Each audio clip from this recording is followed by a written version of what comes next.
नमस्कार भावी शिक्षकांनो आणि सेवेत असलेल्या शिक्षकांनो. टीईटी बालमानसशास्त्र या विषयातील एक मार्क हक्काचा ही सिरीज आपण सुरू केलेली. या सिरीज मधील महत्वाच्या टॉपिक पैकी एक ते म्हणजे व्यक्तिमत्व. यावर मागील परीक्षेमध्ये प्रश्न आले. बघा विद्यार्थी मित्रांनो, व्यक्तिमत्व आपल्याला कशातून दिसते, तर त्याची आचारसंहिता म्हणजे आपली आचारसंहिता कशी आहे, आपली अभिरुची म्हणजे एखाद्या गोष्टीत आपली आवड आहे त्यातून आपलं व्यक्तिमत्व दिसते.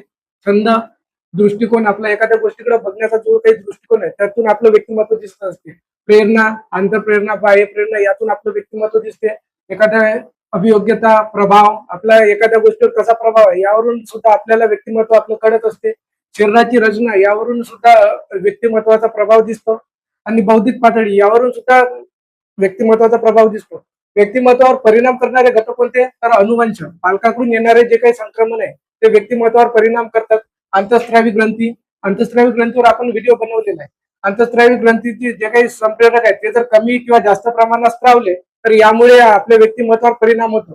समवयस्क गट, समवयस्क गट म्हणजे जे काही आपल्या सोबतचे मुलं किंवा मुली असतात याचा आपल्या व्यक्तिमत्वावर परिणाम पडत असतो. शाळा, शाळा ही समाजाची छोटी प्रतिकृती आहे आणि शाळेचा सुद्धा आपल्यासोबत वेगवेगळ्या विद्यार्थ्यांचा कॉन्टॅक्ट येतो, त्यामुळे ते पण आपल्या व्यक्तिमत्वावर परिणाम करतात. प्रसार माध्यमे, आपण प्रसार माध्यमातून काय काय बघतो, कशा प्रकारे त्यातून आउटपुट काढतो हे सुद्धा आपल्या व्यक्तिमत्वावर परिणाम करते.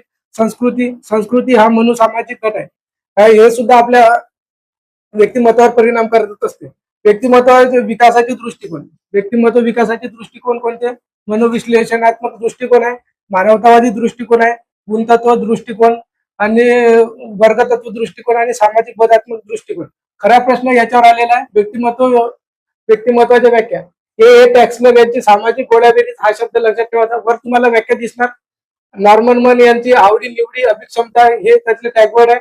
गार्टन यांचे ऑलपोर्ट मनोभौतिक संरचनेचे गतिशील संघटन, हे गॉर्डन यांचे आहे. शेल्डर यांची शरीर यष्टी व शरीराची ठेवणी.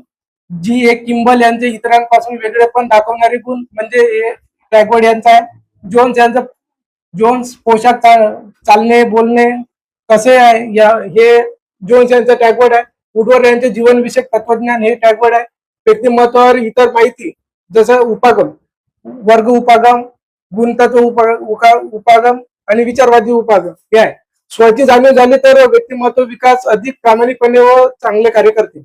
जर आपल्याला स्वची जाणीव झाली तर आपलं व्यक्तिमत्व कशा प्रकारे बळकट होऊ शकते हे सुद्धा आपल्याला समजते. अशाच महत्वपूर्ण व्हिडिओसाठी कोहिनूर काळे या युट्यूब चॅनलला लाईक, शेअर आणि सबस्क्राईब करायला मात्र विसरू नका. धन्यवाद.